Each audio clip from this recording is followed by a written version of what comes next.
주먹이 날아왔습니다. 피할 틈도 없었어요. 광대뼈를 타고 둔탁한 충격이 번졌죠. 눈이 질끈 감겼습니다. 동네 아는 분이 귀뜸해 주셨어요. 남편이 다른 여자와 모텔에 들어가는 걸 봤다고요. 그걸 따졌더니 돌아온 건 주먹이었습니다. 뭐? 네가 감히 나한테 따져? 증거 있어? 어디 증거를 대보라고? 대보라고 이년아! 술 냄새 풍기면서 새벽에 들어오더니 네가 사람 새끼냐? 이년이 끝까지 지랄이야. 술만 들어가면 사람이 바뀌는 남자였어요. 손찌검은 어제 오늘 일이 아니었죠. 하지만 그날 밤은 달랐습니다. 눈이 완전히 뒤집혀 있었어요.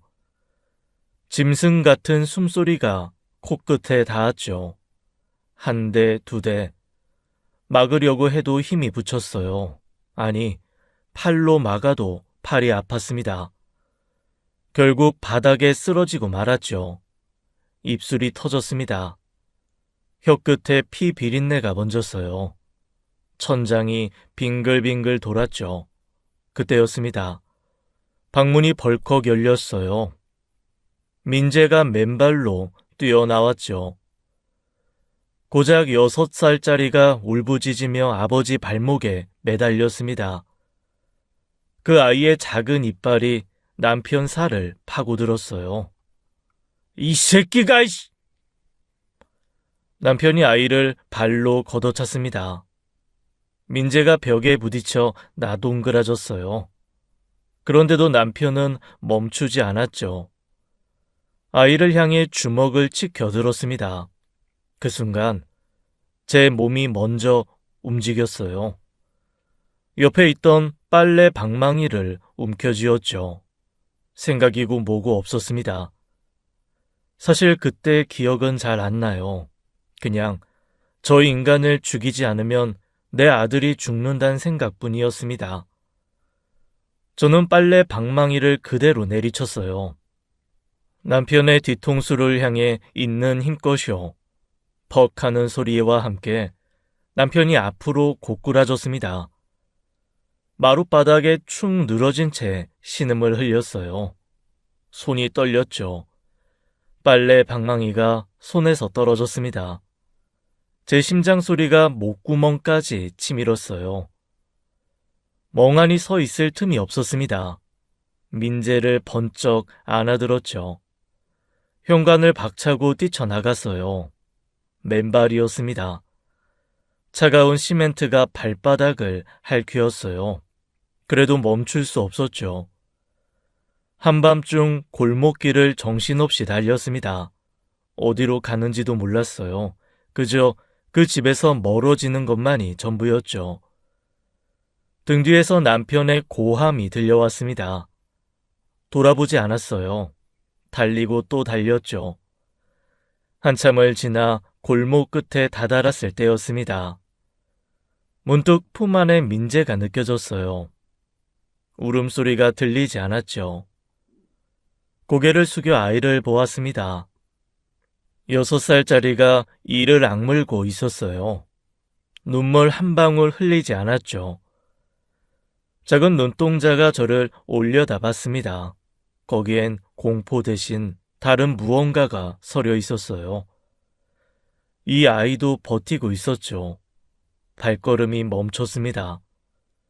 저도 모르게 아이를 더 꼭 안았어요. 작은 심장 소리가 제 가슴에 닿았죠. 그 밤 저는 결심을 했습니다. 다시는 이 아이 앞에서 절대 무너지지 않겠다고요. 어떤 일이 있어도 씩씩하게 살아내겠다고요. 친정집 문을 두드렸습니다. 새벽녘이었어요. 아버지가 문을 열었죠. 제 얼굴을 본 아버지의 표정이 굳었습니다. 멍투성이었으니까요. 입술은 터져 있었고 눈두덩이는 퉁퉁 부어 있었죠. 발은 피투성이었고요. 이게 뭔 꼴이냐? 그 새끼가 이랬어? 아버지, 나 이혼하고 싶어요. 그래, 해라. 내가 그놈 가만 안 둔다. 아버지, 그러다 아버지가 다치면 어떡해요? 다치긴 뭘 다쳐. 내 새끼 이 꼴 만들어 놓은 놈 내가 가만 놔두겠냐고. 아버지는 정말로 동네 남자들을 불러 모았습니다. 직접 남편이 있는 집으로 쳐들어갔죠. 남편은 처음에 큰 소리를 쳤다고 해요. 하지만 아버지가 경찰에 고소장을 넣고 소송을 걸자 꼬리를 내렸습니다. 그렇게 저는 이혼을 했어요. 아버지가 아니었으면 평생 그 지옥에서 못 나왔을 겁니다. 그 은혜는 뼈에 새겼죠. 이혼 후에도 두려움은 사라지지 않았습니다. 그 인간이 다시 찾아올 것 같았어요. 골목을 돌 때마다 뒤를 돌아봤죠. 결국 아버지가 저를 서울로 올려보냈습니다. 사람 많은 곳에 숨으면 괜찮을 것 같았어요. 낮에는 공장에서 일했습니다. 그리고 친정에서 보내주는 돈으로 살았죠. 민재가 중학생이 됐을 때 급식실 조리사로 취직했어요. 숨통이 트이더군요. 그 시절 유일한 낙이 있었습니다. 아들이 제 밥을 맛있게 먹는 모습이었어요. 민재는 어릴 때부터 제 옆에서 요리를 구경했죠. 언젠가부터 직접 칼을 잡기 시작했습니다. 군대를 다녀온 아들이 어느 날 말했어요. 엄마, 나 식당 할 거야. 뭐? 장사가 그렇게 쉬운 줄 알아? 망하면 어떡하려고? 망하면 다시 하면 되지. 아니, 넘어지면 다시 일어서면 그만이야. 엄마도 그렇게 살아봤잖아. 나도 할 수 있어. 녀석이 말은. 엄마, 나 믿어봐. 반드시 성공할게. 걱정이 앞섰죠. 하지만 아들의 눈빛이 진지했습니다. 믿어보기로 했어요. 다행히 가게는 입소문을 타며 자리를 잡아갔습니다. 아들이 해내고 있었어요. 그걸 보는 것만으로도 감사했죠. 그러던 어느 날이었습니다. 아들이 저를 어디론가 데려갔어요. 작은 식당 앞에서 멈추더군요. 엄마, 여기가 뭔지 알아? 글쎄, 식당 같은데? 엄마 이름으로 계약한 가게야. 뭐라고? 엄마 평생 고생만 했잖아. 이제 사장님 소리 들으면서 살아. 이건 내가 엄마한테 드리는 선물이야. 아들이 열쇠를 내밀었습니다. 손이 떨렸어요. 간판을 올려다 봤죠. 그 글자가 흐릿하게 번졌습니다. 눈물이 났어요. 사실 제 꿈이기도 했습니다. 평생 꿈꿔왔던 것이 거기 있었죠. 그리고 몇 년이 지났습니다. 어느 날 아들이 전화를 했습니다. 소개시켜줄 사람이 있다고요. 연애를 한다는 말도 없었는데 갑자기였어요. 아들이 데려온 여자애를 보고 멈칫했습니다. 아는 아이였어요. 아들 가게에서 알바를 하던 여자였죠. 25쯤 됐을까요? 예쁘장하긴 했어요. 하지만 눈매가 날카로웠습니다. 웃는 얼굴이 아니었죠. 그래, 이름이 뭐니? 서지연이요. 우리 민재하고는 어떻게 만났어? 가게에서요. 가게에서 일한 지는 얼마나 됐어? 3년 정도요. 그래, 3년이나 됐는데 민재가 얘기를 안 했네. 언제부터 사귄 거야? 2년 됐어요. 대답이 짧았습니다. 시어머니 될 사람 앞에서 고개도 제대로 안 숙이더군요. 어색한 공기가 흘렀어요. 부모님은 뭐 하시니?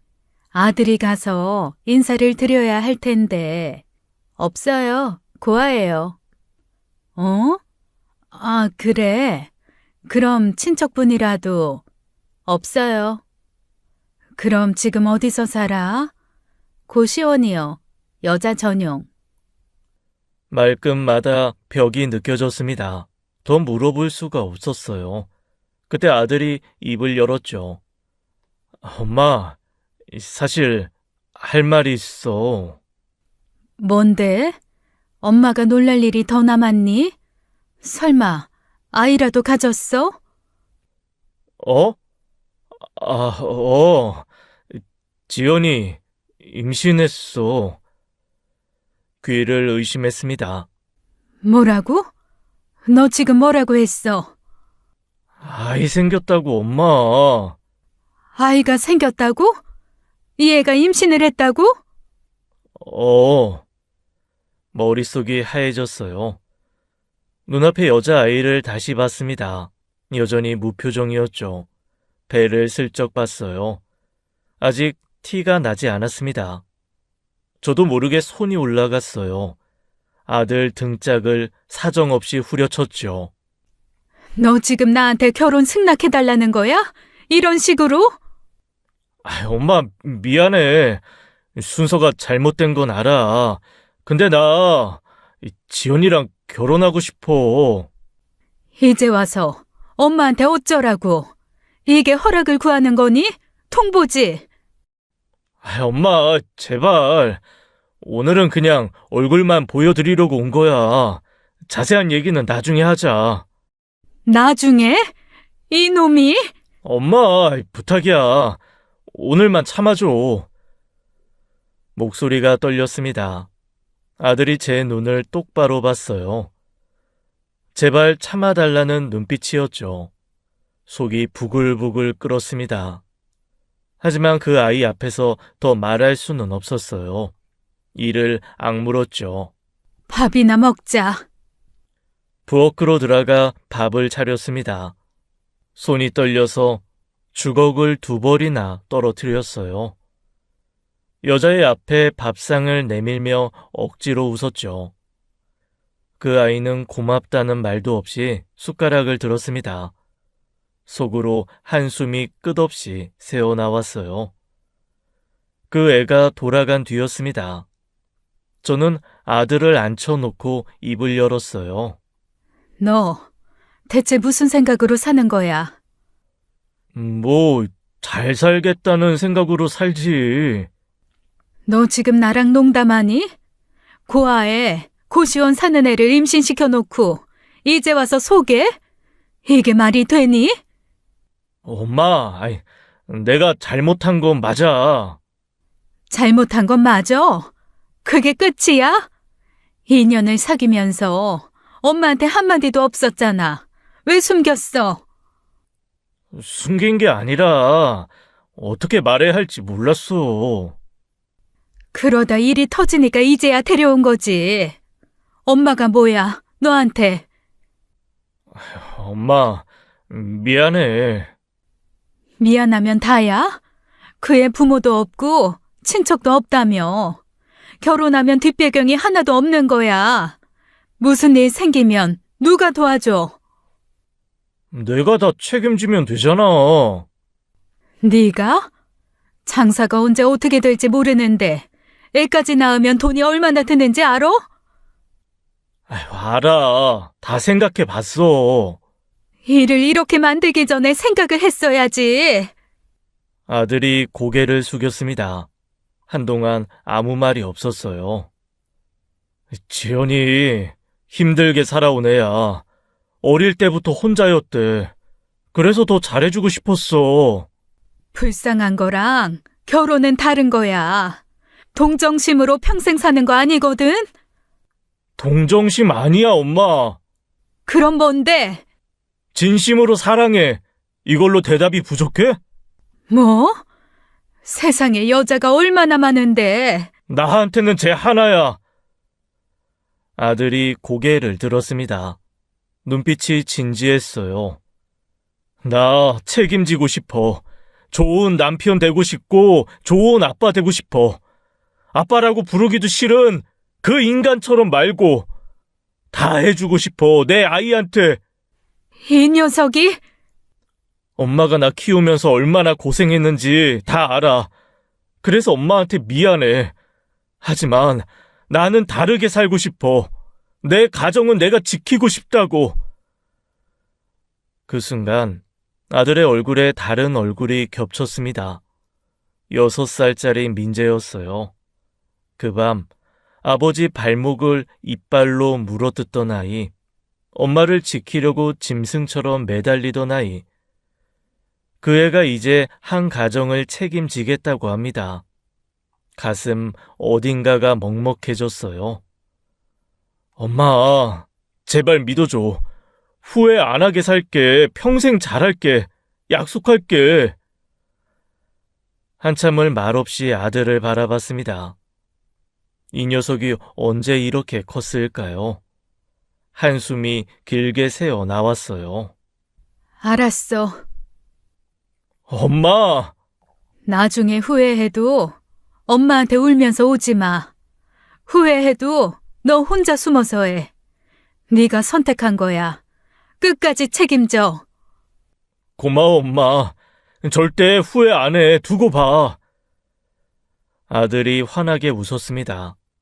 오랜만에 보는 얼굴이었어요. 그래, 네가 행복하면 됐다. 속으로 그렇게 되뇌었죠. 하지만 마음 한구석은 여전히 무거웠습니다. 왠지 모를 불안이 가시질 않았어요. 며칠이 지났습니다. 결혼 이야기가 나오자 현실적인 문제가 떠올랐죠. 신혼집이었어요. 엄마, 사실 할 말이 있어. 또 뭔데? 난 요즘 네가 할 말 있다고 하면 겁부터 난다. 엄마 가게 차려드리느라 목돈을 다 썼잖아. 당장 전세금이 없어. 뭐? 넌? 아휴, 결혼할 생각이었으면 엄마 가게를 차려주지 말았어야지. 몇 년 있다가 하려고 했는데 갑자기. 됐다. 말하지 마. 그래서 당분간 엄마 집에서 같이 살아도 될까? 그래, 그렇게 해. 근데 같이는 안 살아.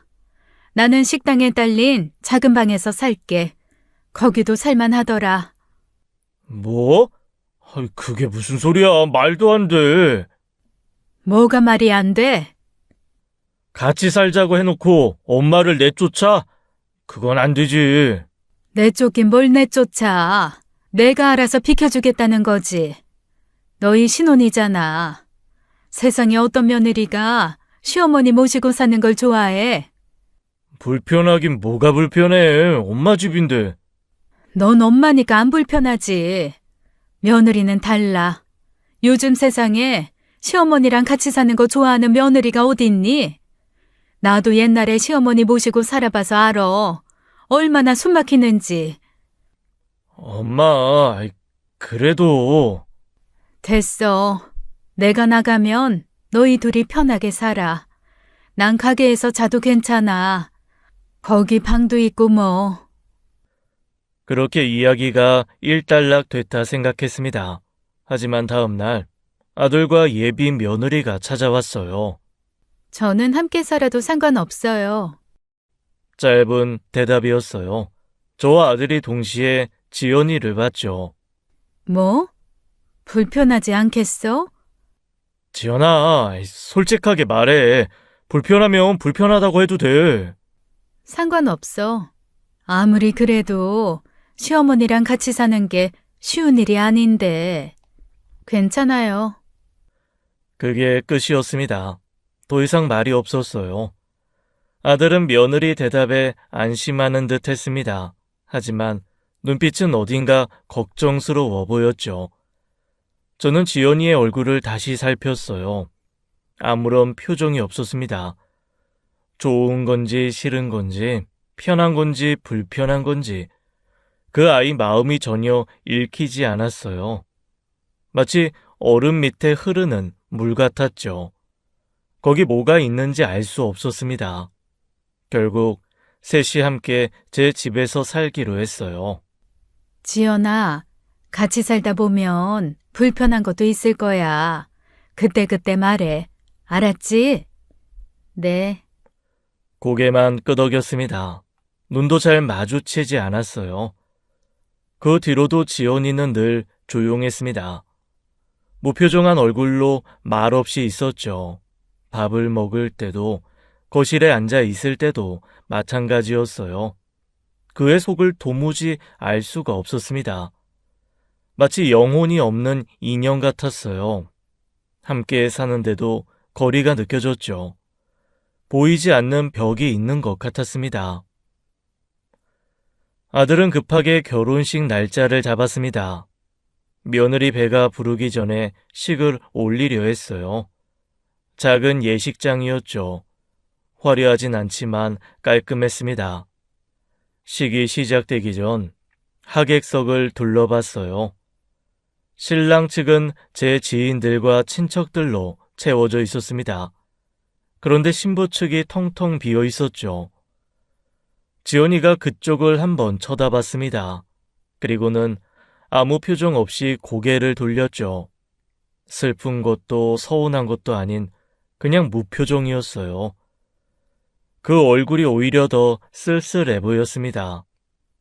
제 지인들이 하나둘 모여들기 시작했어요. 수군거리는 소리가 들려왔죠. 한 지인이 다가왔습니다. 순영아, 신부 측 가족이 왜 한 명도 안 왔어? 저쪽이 텅텅 비었잖아. 며느리가 고아야. 아, 그래? 고아, 그럼 친척도 없어? 없어. 그럼 결혼식 비용은 누가 냈어? 우리가 다 냈지. 뭘 그런 걸 따져. 표정이 미묘하게 변했어요. 그때 다른 지인이 끼어들었죠. 뭐야, 고아를 며느리로 받게 됐어? 집안도 모르는 애를? 고아가 뭐 어때서? 나 죽으면 내 아들도 고아야. 고아가 별거야? 아니, 그래도 그렇지. 부모가 누군지도 모르는데. 부모 좋은 집에서 시집 온 년들이 다 잘 살아? 사람이 중요하지. 말을 끊었습니다. 더 듣고 싶지 않았어요. 그때 오래 알던 친구 말순이가 다가왔죠. 야, 순영아, 너 죽 써서 개준 거 아니야? 아들 장가 보내는 게 이렇게 초라하면 어떡해? 귀가 번쩍 뜨였습니다. 아들 쪽을 봤어요. 민재가 이쪽을 보고 있었죠. 얼굴이 굳어 있었습니다. 이 말을 들은 게 분명했어요. 민재의 시선이 지연이에게로 갔죠. 걱정스러운 눈빛이었습니다. 저도 모르게 목소리가 올라갔어요. 야, 김말순! 잔칫날 처맞기 싫으면 밥이나 먹고 조용히 가. 누가 너 보고 평가해달랬어? 아니, 내가 뭘 잘못했다고 그래? 솔직히 말한 거잖아. 솔직? 이게 남의 잔칫날 와서 소금을 뿌리는 게 솔직히야? 야, 내가 언제? 시끄러!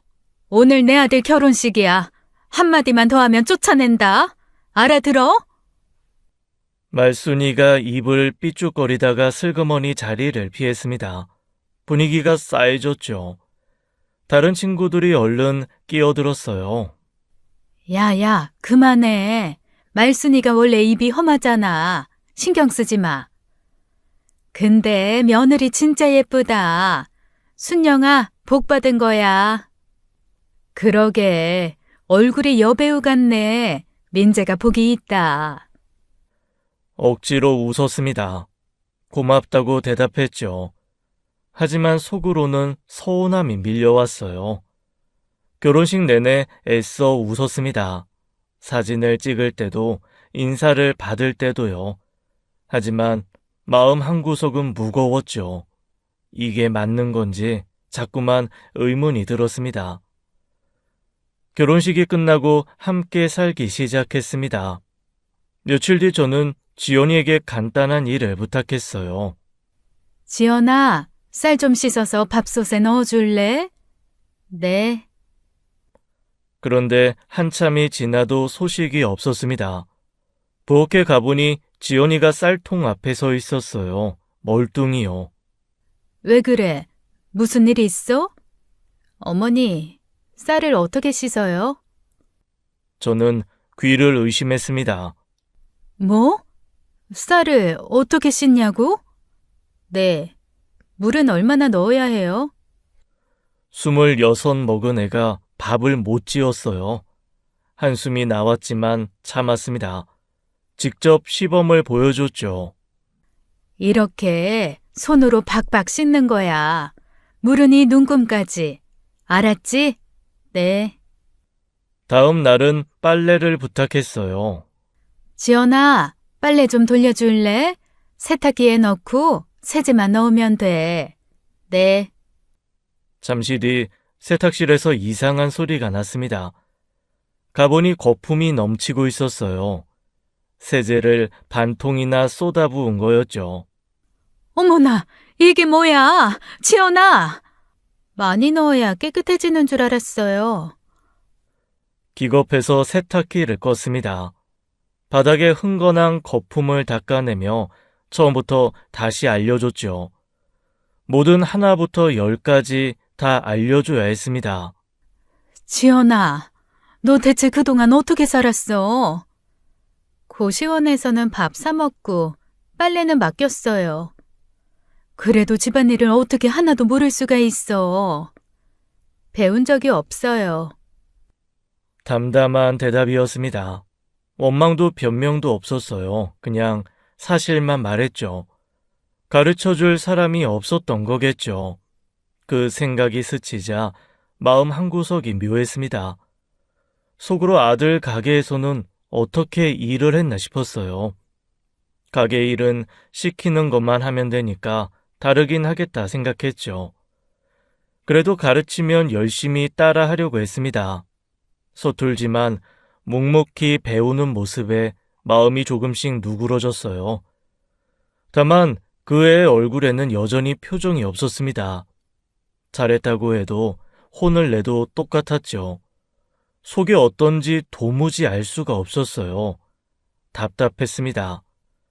그날 밤 아들이 퇴근하고 조심스럽게 말했어요. 엄마, 지연이 좀 잘 가르쳐줘. 부탁이야. 가르치고 있어. 근데 쟤는 진짜 아무것도 몰라. 어떻게 저럴 수가 있니? 알아. 미안해. 엄마한테 짐만 되는 것 같아서. 고개를 숙이는 아들을 보며 한숨을 삼켰습니다. 그래, 천천히 가르쳐야죠. 다만 며느리가 감정 표현이 없다는 게 마음에 걸렸습니다. 꼭 로봇을 보는 것 같았어요. 시간은 흘러갔습니다. 달이 차오르듯 지연이의 배가 불러왔습니다. 출산 예정일이 코앞이었어요. 그날은 새벽이었죠. 지연이가 방에서 나왔습니다. 얼굴이 창백했어요. 어머니, 배가 아파요. 뭐? 얼마나 아픈데? 계속 당기는 것 같아요. 진통이었습니다. 급하게 아들을 깨웠어요. 민재야, 일어나. 지연이 진통 왔다. 뭐? 지금? 진짜? 그럼 가짜겠어? 빨리 차 빼. 허둥지둥 병원으로 갔습니다. 새벽 도로는 텅 비어 있었어요. 아들이 운전대를 잡은 손에 힘이 들어가 있었죠. 병원에 도착하자마자 지연이가 분만실로 들어갔습니다. 문이 닫혔어요. 아들은 그 앞에서 서성거렸죠. 안절부절 못하는 게 눈에 보였습니다. 엄마, 괜찮겠지? 지연이 괜찮겠지? 괜찮을 거야. 걱정 마. 쳐대라, 무섭다. 진짜 무섭다. 다 그래. 엄마도 너 낳을 때 그랬어. 근데 왜 이렇게 오래 걸려? 벌써 2시간이야. 원래 그래. 첫에는 오래 걸려. 앉아서 기다려. 좀 그만 좀 돌아다녀. 엄마도 불안해지잖아. 저도 덩달아 긴장이 됐습니다. 저도 아들처럼 복도를 왔다 갔다 했어요. 시간이 느리게 흘렀죠. 1시간, 2시간, 3시간. 기다림이 영원처럼 느껴질 때쯤이었습니다. 분만실 안에서 소리가 들려왔어요. 아기 울음소리였죠. 아들과 눈이 마주쳤어요. 잠시 뒤 간호사가 문을 열고 나왔습니다. 축하드려요. 건강한 여자아이예요. 아들이 그 자리에서 주저앉았습니다. 무릎을 꿇더니 두 손으로 얼굴을 감쌌어요. 어깨가 들썩였죠. 소리 없이 울고 있었습니다. 저도 눈물이 났어요. 손으로 입을 틀어 막았죠. 말이 나오지 않았습니다. 잠시 뒤 지연이가 병실로 옮겨졌어요. 우리는 그 곁으로 갔죠. 간호사가 갓 태어난 아기를 데려왔습니다. 작고 빨간 아기였어요. 세상에 이렇게 작은 게 있나 싶었죠. 아기 안아보세요. 간호사가 아기를 지연이 품에 안겨줬습니다. 어머 세상에. 너무 예쁘다 지연아. 고생했어. 지연아 봐. 우리 딸이야, 우리 딸. 너 닮아서 예쁘다. 저와 아들은 연신 감탄했어요. 그런데 지연이가 이상했습니다. 품에 안긴 아기를 물끄러미 내려다보고만 있었어요. 기쁜 것도 아니고 슬픈 것도 아니고 벅찬 것도 아니었죠. 그냥 텅 빈 표정이었습니다. 지연아, 예쁘지? 네. 대답은 했지만 감정이 없었어요. 출산 직후라 지쳐서 그런가 싶었습니다. 하지만 마음 한구석이 이상하게 걸렸죠. 아이를 낳고 저런 표정으로 있는 엄마는 처음 보았어요. 아들도 며느리 얼굴을 보더니 표정이 굳어졌습니다. 저에게 슬쩍 눈빛을 보냈어요. 걱정스러운 눈이었죠. 저도 같은 마음이었습니다. 퇴원 후 집으로 돌아왔습니다. 그런데 이상한 일이 시작됐어요.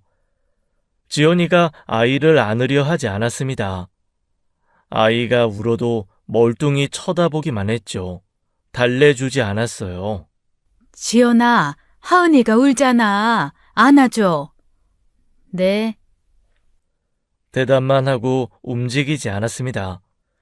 결국 제가 가서 아이를 안았어요. 기저귀를 갈아야 할 때도 제가 먼저 나서야 했습니다. 젖을 물려야 할 때도 마찬가지였죠. 지연이는 시키면 했지만 스스로 하는 법이 없었어요. 결국 제가 손녀의 주 양육자가 됐습니다. 밤마다 잠을 설쳤어요. 새벽에 울음소리가 들리면 제가 일어났죠. 지연이는 옆에서 자고 있었습니다. 며느리가 아이를 안아줄 때도 이상했어요. 표정이 없었습니다. 기계처럼 안고 기계처럼 내려놓았죠. 눈도 잘 마주치지 않았어요. 지연아, 아이한테 말도 걸어주고 눈도 마주쳐야 해. 그래야 정이 생겨. 네. 대답만 했습니다. 변화는 없었어요. 참다 못해 어느 날 직접 물었습니다. 지연아, 하은이가 예쁘지 않어? 왜 이렇게 아이한테 무심해? 네가 낳은 애잖아. 저도 잘 모르겠어요. 뭘 모르겠다는 거야? 그냥 잘 모르겠어요. 어떻게 해야 하는지. 기가 막혔습니다. 엄마가 되고도 그런 소리를 해? 자기 새끼인데 어떻게 해야 하는지 모르겠다고? 지연아, 솔직하게 말해. 너 아이가 싫으니? 싫은 건 아니에요. 그럼 뭔데? 대체 왜 이러는 거야? 저도 모르겠어요. 더 이상 말이 나오지 않았어요. 그날 저녁 아들이 퇴근했습니다. 저는 아들에게 낮에 있었던 일을 말했어요. 아들의 얼굴이 굳어졌죠. 아들은 원래 아내가 천천히 변할 거라며 지켜보자고 했었습니다. 하지만 그날은 참지 못했어요. 지연아, 나 할 말이 있어. 뭔데? 왜 하은이한테 관심이 없어? 엄마가 다 키우시잖아. 관심 없는 거 아니야. 그럼 왜 안 안아줘? 왜 쳐다보지도 않아? 나도 어쩔 수 없어. 어쩔 수 없다니 그게 무슨 말이야? 네 딸이잖아. 소리 지르지 마. 소리 안 지를 수가 있어? 지금 네가 하는 행동을 봐. 목소리가 점점 높아졌습니다. 부부싸움이 시작됐어요. 아니, 정확히는 아들이 일방적으로 화를 낸 거죠. 제가 말렸지만 소용없었어요. 그만해, 둘 다. 아이 앞에서 이러지 마라. 그제야 멈췄습니다. 아들은 방으로 들어가 버렸어요. 지연이는 소파에 앉아 멍하니 있었죠. 집안 분위기가 얼어붙었습니다. 그때 하은이가 울기 시작했어요. 제가 가서 안아달랬죠. 한숨이 나왔습니다. 며느리한테 도대체 무슨 문제가 있는 건지 이해가 안 갔습니다. 그렇게 며느리 문제로 골치 아픈 나날이 이어졌습니다. 집에서는 한숨, 가게에서는 일, 정신없이 하루하루를 보냈어요. 그날은 점심시간이 지난 뒤였죠. 손님이 뜸해질 무렵이었습니다. 낯선 남자 2명이 식당으로 들어왔어요. 첫눈에 뭔가 달랐습니다. 평범한 손님 같지 않았어요. 양복을 빳빳하게 차려입고 있었죠.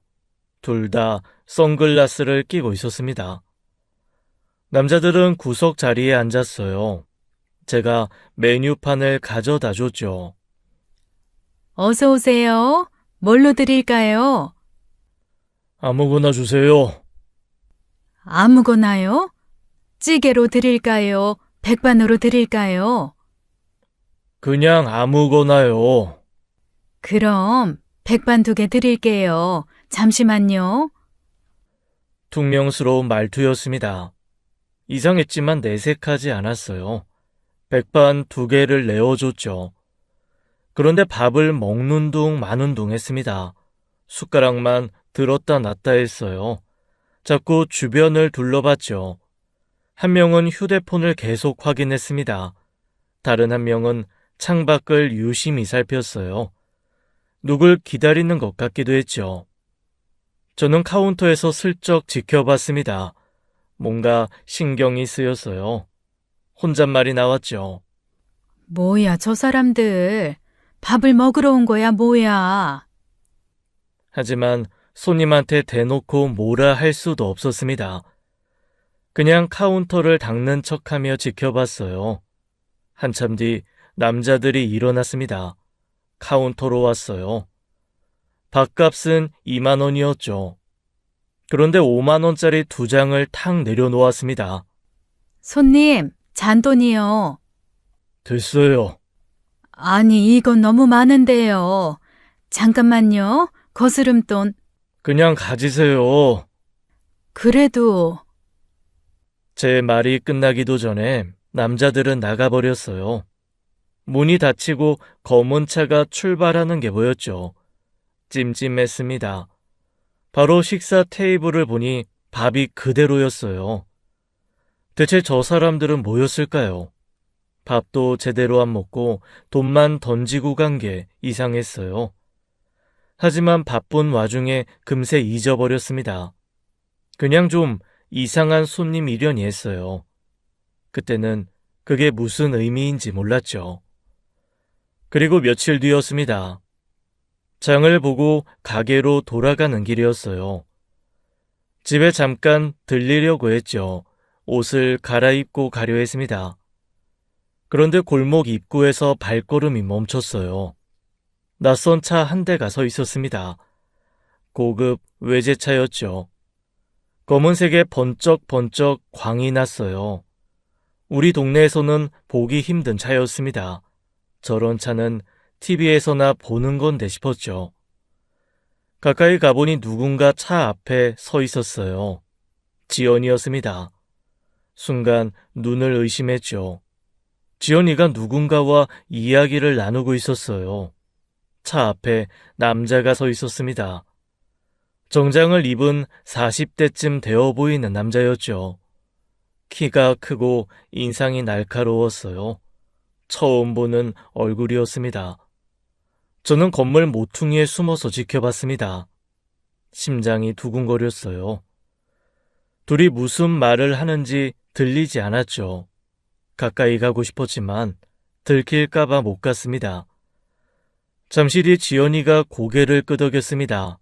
그러더니 그 차에 올라탔어요. 아무렇지도 않게요. 마치 원래 그러기로 한 것처럼 자연스러웠죠. 차가 미끄러지듯 출발했습니다. 순식간에 골목을 빠져나가 사라졌죠. 저는 그 자리에 얼어붙었습니다. 한동안 멍하니 서 있었어요. 머릿속이 하얘졌죠. 장바구니가 손에서 미끄러질 뻔했습니다. 설마 며느리가 바람을 피우는 건 아니겠지? 그 생각이 스쳤습니다. 아니야, 설마 그럴 리가. 하지만 한번 박힌 의심은 쉽게 빠지지 않았어요. 옷도 못 갈아입고 가게로 돌아왔습니다. 하지만 손에 일이 잡히지 않았어요. 국을 끓이다가 간을 2번이나 봤죠. 손님 주문도 헷갈렸습니다. 반찬을 엎지르기도 했어요. 아들에게 말해야 하나 말아야 하나 온종일 그 생각뿐이었습니다. 괜히 말했다가 오해면 어떡하지? 안 했다가 나중에 큰일 나면 어떡하지? 머리가 지끈지끈 아팠어요. 이러지도 저러지도 못하는 게 제일 고통스러웠죠. 결국 아무 말도 못했습니다. 좀 더 지켜보자고 생각했죠. 확실한 게 없었으니까요.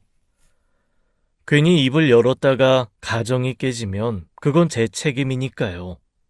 그런데 그날 저녁이었습니다. 예상치 못한 일이 터졌어요. 며느리 문제가 아니었습니다. 훨씬 더 끔찍한 일이었죠. 그날 밤이었습니다. 가게 문을 닫을 준비를 하고 있었어요.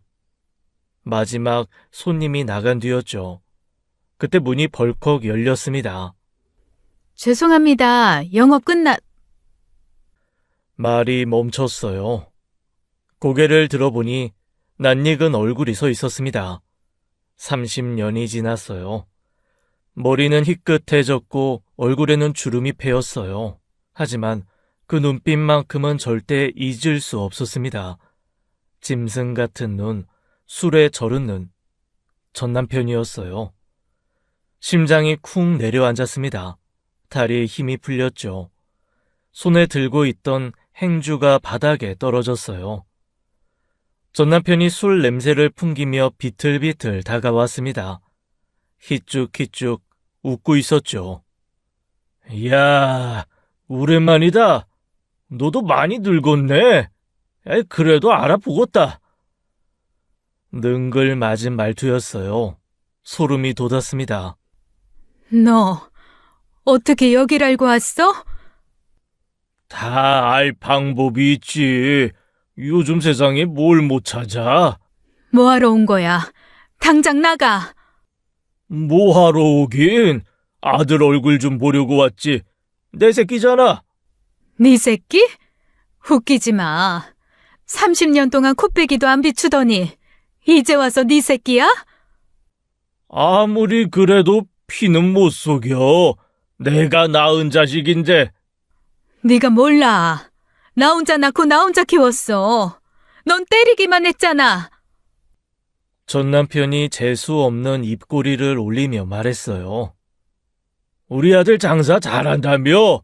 뭐 그 이자카야 사장이라고? 돈 좀 번다던데. 그게 너랑 무슨 상관인데? 무슨 상관이긴. 아내 핏줄인데 예비도 좀 먹여 살려야 하는 거 아니야? 뭐? 나 요즘 힘들어. 아니 몸도 안 좋고 돈도 없고 앞으로 아들 신세 좀 지려고. 미쳤어? 네가 무슨 낯짝으로 그런 소리를 해? 낯짝이고 뭐고 아들이 애비 모시는 게 당연한 거 아니야? 천륜인데 효도해야지. 효도? 효도? 너한테 효도를 하라고? 왜? 안 돼? 법적으로 내 아들이야. 부양 의무가 있어. 미친놈. 뻔뻔했습니다. 30년 동안 콧배기도 안 비치더니 돈 냄새를 맡고 기어 나온 거였어요. 속에서 불이 났죠. 꺼져. 당장 꺼지라고. 네가 무슨 아버지야. 우리 민지한테 뭘 해줬다고? 야이씨, 말 함부로 하네. 내가 누군지 알아? 알지. 술 처먹고 마누라 패던 쓰레기. 인연이 아직도 말버릇이 그 모양이네. 너희 30년이 지나도 안 고쳐졌냐? 30년 전에 우리 때려놓고 이제 와서 아버지 행세야? 부끄러운 줄 알아. 부끄럽긴 뭐가 부끄러워. 아유, 돈이나 내놔. 좋게 말할 때 내놔. 없어. 나가. 경찰 부를 거야. 없긴 뭐가 없어. 가게까지 차렸으면서 아들이 해줬다며? 그게 왜 네 돈이야? 나가라고! 그 순간 전 남편이 테이블을 발로 걷어찼습니다. 쾅하는 소리와 함께 의자가 쓰러졌어요. 그릇을 집어 바닥에 내동댕이 쳤죠. 깨지는 소리가 가게 안에 울렸습니다. 야, 좋게 말할 때 내놔. 안 그럼 이 가게 박살낸다. 뭐 하는 짓이야? 그만해! 막으려고 다가갔습니다. 그러자 전 남편이 손을 치켜들었어요. 30년 전처럼, 그 밤처럼. 몸이 굳었습니다. 공포가 밀려왔어요. 뒷걸음질 쳤죠. 등이 벽에 딱 붙었습니다. 더 이상 물러날 곳이 없었어요. 그때였습니다. 식당 문이 벌컥 열렸어요. 엄마! 민재였습니다. 가게에 들르려던 참이었다고 해요. 안에서 고함 소리가 들려서 뛰어 들어온 거였죠. 민재가 전 남편의 뒷모습을 보고 멈칫했습니다. 그리고 표정이 굳어졌어요. 30년 전 그 밤, 자기를 때리려던 그 뒷모습, 아들도 잊지 않고 있었던 거죠. 민재가 전 남편의 어깨를 잡아 확 돌려 세웠습니다. 넌 뭐야? 전 남편이 아들을 위아래로 훑어봤어요. 그러더니 핏쭉 웃었죠. 이야, 넌 민재 아니야? 아들 잘 키웠네. 너 다 컸구나. 누가 네 아들이래? 아, 왜? 내가 네 애비잖아. 피는 못 속인다더니 너 나 닮아서 잘생겼네. 아버지? 웃기지 마. 꺼져. 쪽팔리게 처맞지 말고. 이야이씨, 이 자식이 애비한테 어디서 반말이야, 버릇없게. 버릇? 내가 어려서부터 무슨 상상을 했는지 알아? 당신이 찾아오면 흠씬 두들겨 패줄 상상하면서 컸어, 알아? 야, 이 새끼야. 네 애비한테 예의는 좀 지켜야지. 야, 내가 왜 왔는지 알아? 너 돈 좀 벌었다며. 이 애비 좀 도와줘라. 뭐? 사장이라며. 아, 효도 좀 하라고. 아버지가 요즘 힘들다. 응? 아, 좋게 끝내자. 어? 미쳤어? 네가 뭘 해줬다고 효도를 바래? 해줬긴 뭘 해줘. 낳아줬잖아. 그것만 해도 큰 거야. 널 이 세상에 나오게 해준 사람이라고. 그 순간 민재의 눈이 뒤집어졌습니다. 낳아줬다고? 엄마 때리고 나 차버리고 도망 다니게 만들어 놓고 이제 와서 낳아줬다고? 아야, 과거 얘기 좀 그만해라. 다 지난 일이잖아. 지난 일? 엄마한테는 아직도 악몽이야. 나한테도.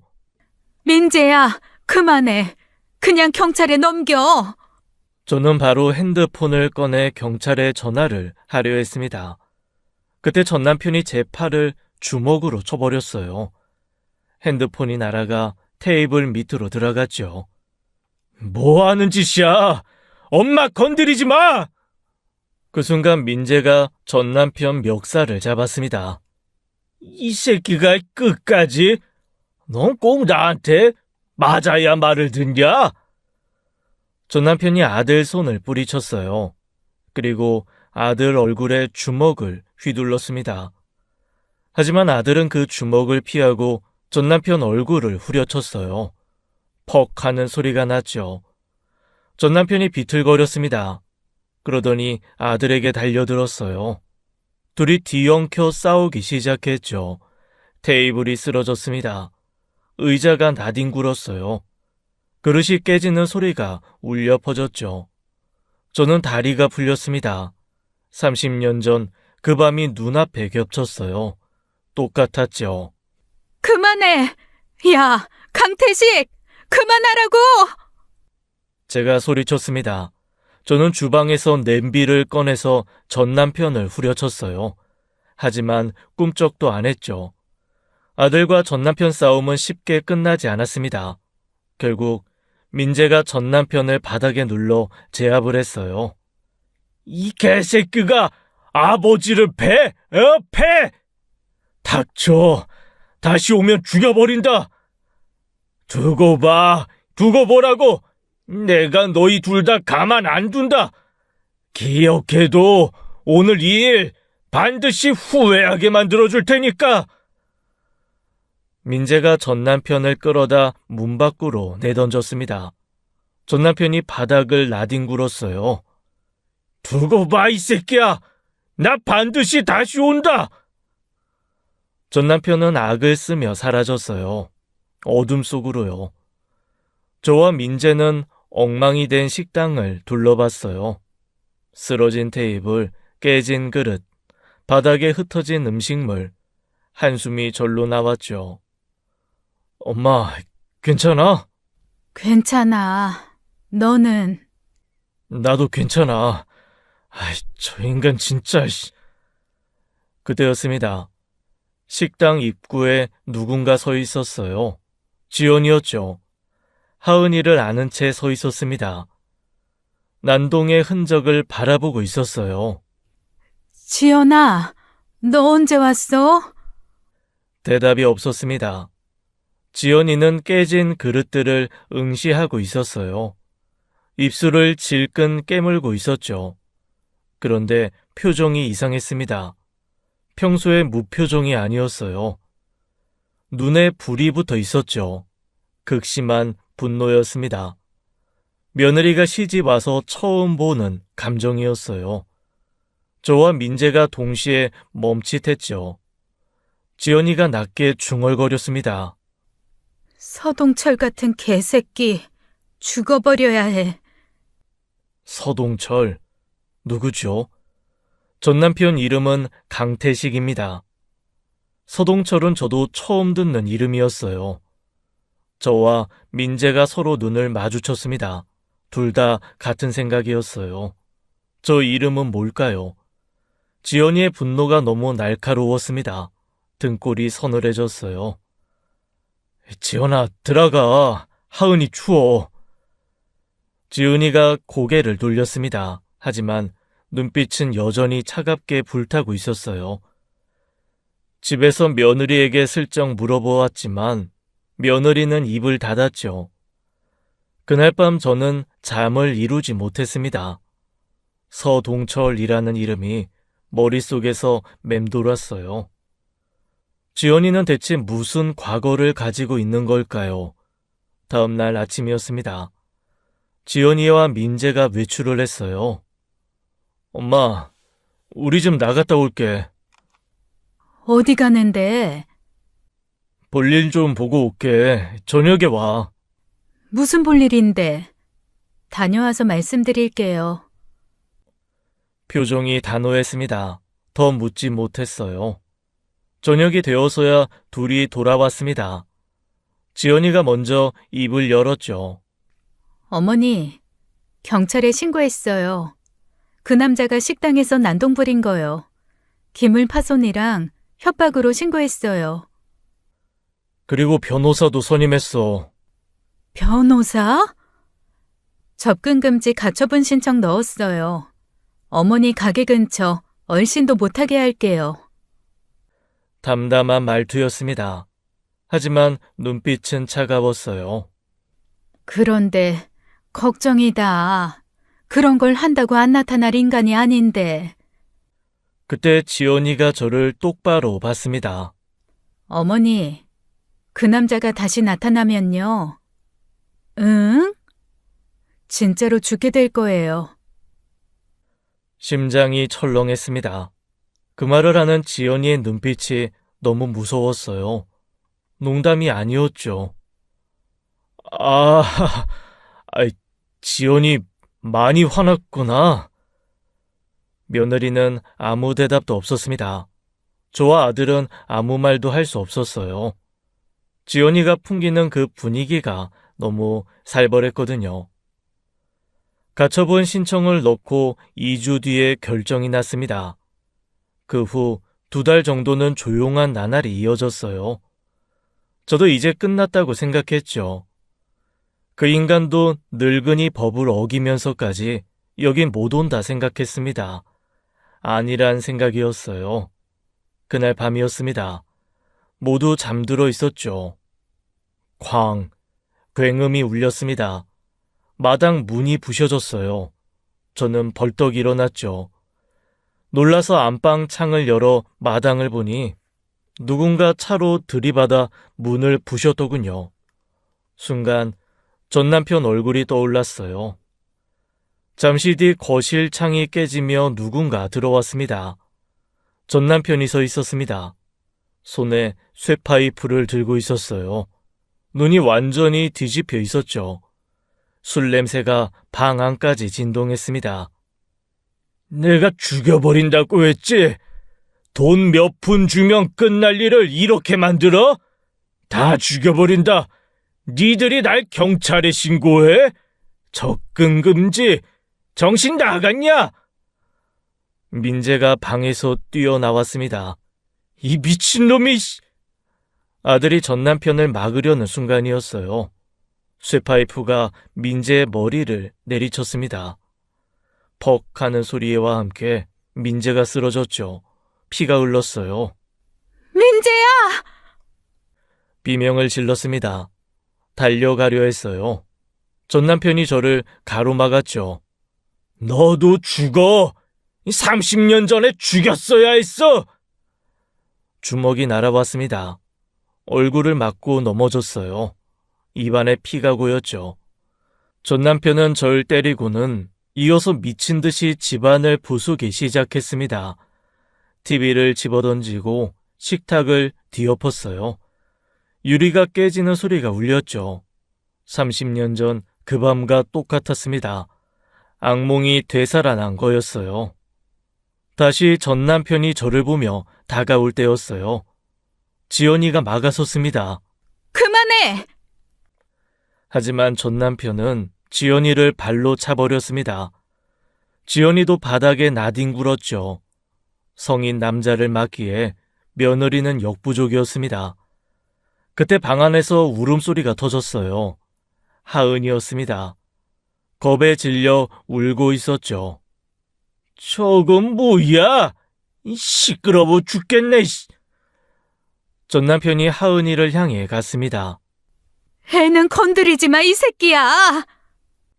전 남편이 하은이를 향해 발을 치켜들었어요. 그때였어요. 지연이가 몸을 날렸습니다. 하은이를 감싸 안았어요. 전 남편의 발이 지연이의 등을 짓밟았죠. 며느리가 신음을 삼켰습니다. 이를 악물고 하은이를 놓지 않았어요. 전 남편이 계속 발로 찼죠. 1번, 2번, 3번. 지연이가 짐승처럼 웅크려 하은이를 감쌌습니다. 처음 보는 모습이었습니다. 무표정하던 며느리가 이를 악물고 아이를 지키고 있었어요.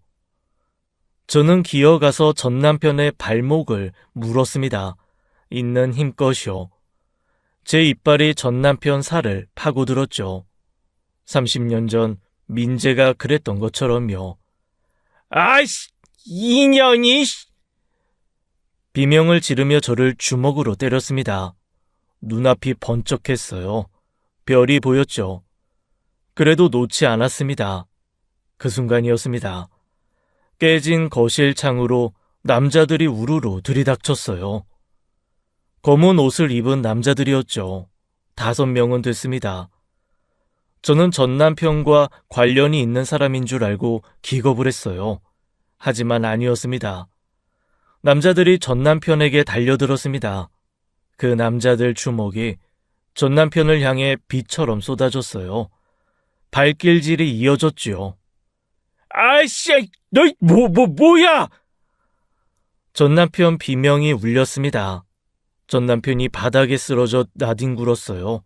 피투성이가 됐죠. 그래도 남자들은 멈추지 않았습니다. 잠시 뒤 전 남편은 거의 걸레가 되어 거실에 널브러졌습니다. 그러자 남자들이 어디론가 전화를 했어요. 저는 그 사이 며느리에게 간신히 다가갔어요. 다행히 며느리는 크게 다치진 않은 듯했죠. 그리고 잠시 뒤 누군가 들어왔습니다. 그 남자였습니다. 며칠 전 골목에서 봤던 고급차 남자였어요. 남자들이 일제히 그 남자를 보고 90도로 인사를 했습니다. 그때 민재가 신음을 내며 정신을 차렸습니다. 피를 흘리는 머리를 부여잡고 거실을 봤어요. 멍하니 굳어졌죠. 그 남자가 남자들에게 손짓했습니다. 데리고 가. 남자들이 전 남편을 질질 끌고 나갔어요. 살려줘. 아이, 제발 살려줘. 잘못했어요. 선생님. 아이, 순영아. 이 사람들 뭐냐, 어? 나 좀 살려줘, 제발! 전 남편은 악을 썼습니다. 하지만 소용없었어요. 남자들이 전 남편 입을 막았거든요. 그리고 전 남편은 어둠 속으로 사라졌죠. 그 남자가 지연이를 바라봤어요. 괜찮냐? 내가 알아서 처리할게. 잘 살아. 짧은 말이었습니다. 지연이가 떨리는 목소리로 대답했어요. 오빠, 고마워. 오빠요? 저는 지연이와 그 남자를 번갈아 쳐다봤어요. 민재도 피를 흘리며 아내와 그 남자를 멍하니 바라봤죠. 대체 무슨 일이 벌어지고 있는 걸까요? 그 남자가 저와 아들을 보며 말했습니다. 지연이, 잘 좀 부탁드리겠습니다. 그렇게 말하고는 제게 깊게 고개를 숙이며 인사를 했습니다. 그리고 며느리에게 오빠라 불린 남자가 떠났습니다. 집안이 조용해졌어요. 저와 아들의 시선이 지연이에게 쏠렸죠. 저는 조심스럽게 물었습니다. 지연아, 그 사람 누구니? 지연이가 잠시 침묵했어요. 하은이를 내려놓고 천천히 입을 열었죠. 어머니, 사실 저 고아 아니에요. 뭐? 지금까지 거짓말해서 죄송해요. 지연아, 무슨 소리야? 다 말씀드릴게요. 죄송해요. 지연이가 깊은 숨을 내쉬었습니다. 그리고 말하기 시작했어요. 저희 아버지는 사채업자였어요. 사채? 돈은 많았어요. 근데 술만 마시면 가족들을 때렸어요.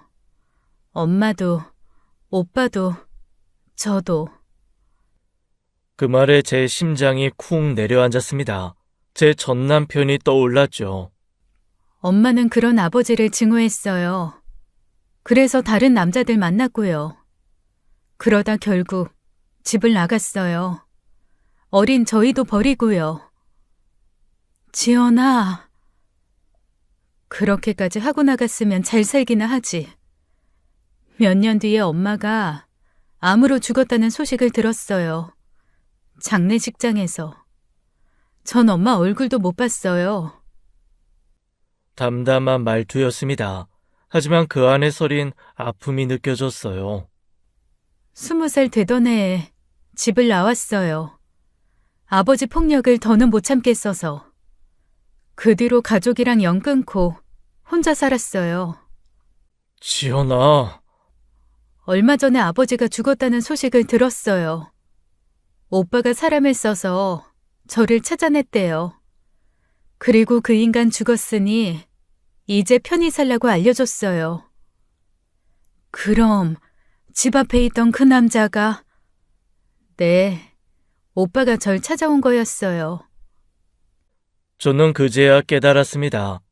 며칠 전 골목에서 봤던 그 고급차에 있던 남자, 바람을 피우는 줄 알았던 그 남자가 며느리 오빠였어요. 나는 네가, 네? 아니야, 아무것도 아니다. 얼마나 가슴을 졸였는지 몰라요. 혼자 별 생각을 다 했죠. 한숨이 나왔습니다. 오빠가 그랬어요. 그 남자, 어머니 전 남편이요. 분명 다시 찾아올 거라고. 그걸 어떻게 알았대? 그런 인간들은 다 똑같대요. 아버지도 그랬으니까. 그래서 집 앞에 사람들 시켜서 감시하고 있었어요. 그래서 그 사람들이 그렇게 빨리... 네, 오빠가 대기시켜 놓은 거였어요. 분명히 멀지 않아 찾아올 거라고. 지연이가 고개를 숙였습니다. 죄송해요. 제가 처음부터 솔직하게 말했어야 했는데 제 집안이 너무 부끄럽고 저는 잊고 싶었던 과거라 못 말했어요. 죄송해요. 저는 지연이를 바라봤어요. 그제야 이해가 됐습니다. 왜 이 아이가 그토록 감정을 숨기고 살았는지, 왜 벽을 치고 있었는지를요. 지연아, 내가 네 마음 안다. 얼마나 힘들었니? 어머니, 민재가 지연이의 손을 잡았습니다. 지연아, 왜 진작 말 안 했어? 그동안 얼마나 힘들었어? 무거운 침묵이 흘렀습니다. 아무도 말이 없었어요. 그때 울음소리가 들렸죠. 하은이었습니다. 집안이 난리가 날 때 악을 쓰며 울던 아이가 지쳐 잠들었다가 다시 깨어나 울고 있었죠. 저는 일어나려 했어요. 늘 그랬던 것처럼 제가 가려고요. 그런데 지연이가 먼저 움직였습니다. 지연이가 천천히 일어나 하은이에게 갔어요. 하은이가 이불 위에서 울고 있었죠. 아이가 지연이를 보더니 두 팔을 벌렸습니다. 지연이가 멈칫했어요. 한동안 서 있었죠. 그러더니 천천히 몸을 낮췄습니다. 하은이가 기어왔어요. 지연이에게로요. 작은 손으로 지연이의 옷자락을 잡았죠. 지연이가 하은이를 안아 올렸습니다. 서툴게요. 하지만 두 팔에 힘이 들어가 있었어요. 하은이가 지연이의 목을 꼭 껴안았습니다. 그 순간이었어요. 지연이의 눈에서 눈물이 흘러내렸습니다. 주르륵 멈추지 않았죠. 저와 민재는 숨을 죽였습니다. 며느리가 이 집에 와서 처음 보는 눈물이었어요. 무표정하던 그 얼굴이 무너지고 있었죠. 지연이가 하은이를 가슴에 꽉 안았습니다.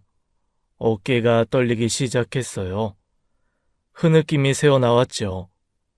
그러다 오열이 터졌습니다. 미안해, 하은아. 엄마가 미안해. 가슴이 먹먹해졌어요. 그제야 깨달았습니다. 이 아이가 감정이 없었던 게 아니었어요. 상처가 너무 커서 마음의 문을 닫았던 거였죠. 사랑받지 못했던 아이였기에 사랑을 주는 법도 몰랐던 거였습니다. 저는 천천히 다가갔어요. 지연이와 하은이를 함께 안았죠. 지연아, 어머니, 이제 괜찮아. 우리가 이제 가족이야. 알았지? 혼자 아니야, 이제는. 지연이가 저를 올려다 봤습니다. 눈물에 젖은 얼굴이었어요. 민재가 다가왔어요. 우리 셋을 함께 감싸 안았죠. 하은이의 울음이 그쳤습니다. 방 안에는 가족의 온기만 남았어요. 오래 걸렸죠. 하지만 우리는 결국 가족이 됐습니다. 지금까지 사연 읽어주는 남녀였습니다. 끝까지 함께 해주신 여러분 감사드리며 저희는 다음 사연으로 돌아올게요. 감사합니다.